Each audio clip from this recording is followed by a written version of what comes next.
Tidak semua orang miskin itu butuh, dan tidak semua orang yang meminta itu tulus.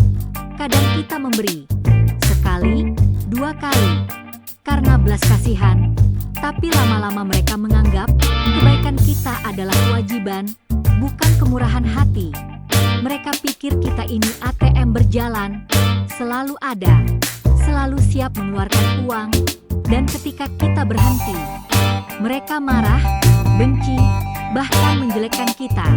Tapi dengar baik-baik, Alkitab mengajarkan memberi, bukan dimanfaatkan. Yesus berkata, jangan lemparkan mutiaramu kepada babi, sebab mereka akan menginjak-injaknya. Matius pasal 7 ayat 6, artinya apa? Jika seseorang tidak menghargai kebaikanmu, Tuhan tidak menuntut kamu terus memberi. Rasul Paulus bahkan berkata, jika seseorang tidak mau bekerja, janganlah ia makan. 2 Tesalonika pasal 3 ayat 10, memberi itu benar, tapi membiayai kemalasan, mengizinkan diri dimanfaatkan, itu bukan kasih, itu kebodohan yang dibungkus belas kasihan. Tuhan melihat hatimu, Dia tahu kamu sudah berbuat baik. Sekarang saatnya kamu memberi dengan hikmat, bukan dengan rasa bersalah. Kebaikan itu indah, tapi harus diberikan kepada orang yang benar-benar butuh dan benar-benar menghargainya. Dan kalau kamu sungguh ingin menolong, jangan hanya memberi uang itu cepat habis, tapi kesempatan bisa mengubah hidup. Kalau dia sehat dan mampu bekerja, beri dia pekerjaan kecil, supaya kamu bisa mengupah dia, bukan membiayai kemalasannya. Kasih yang sejati bukan membuat orang bergantung, tapi membuat mereka berdiri di kakinya sendiri. Aku masih ingat hari ketika aku menemuinya di pinggir jalan, meminta uang dengan tangan gemetar.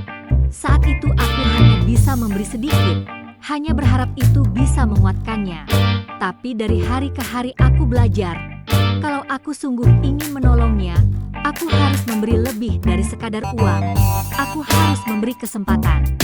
Dan hari ini aku melihatnya di halaman rumahku, bekerja, memotong tanaman dengan tangannya sendiri, dan tersenyum dengan bangga. Senyum yang dulu tidak pernah aku lihat waktu ia hanya berdiri meminta-minta. Melihat itu semua, aku sadar Tuhan bisa mengubah hidup seseorang melalui langkah kecil kebaikan.